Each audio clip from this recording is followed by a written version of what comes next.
Bilmirəm hayandan tapdı ömrümü, bir deli at kimi çaptı ömrümü, dağlara daşlara çırptı ömrümü. Qədrimi bilmədi bu adam mənim, İlahi al məni bunun əlindən.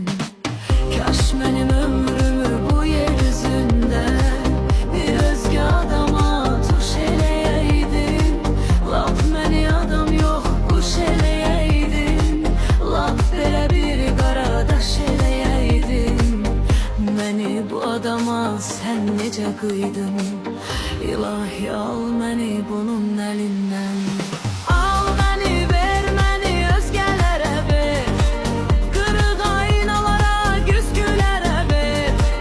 Bölünüm yüz tikə, min tikə olum, bu adam üzümə baxa bilməsin. Məni aynaların qırıqlarından toplaya bilməsin, yığa bilməsin.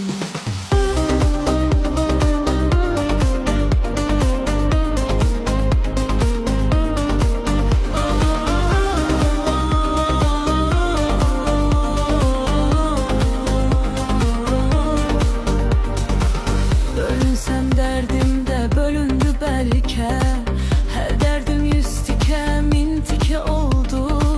Bir dərdim qalmadı özümdən yekə, bütün dərdlərimdən mən yekə oldum. Bu yerin üstündə, göyün altında, bölünsəm hər tikəm bir yana düşsəm, haçansa kefinin xoş saatında, İlahi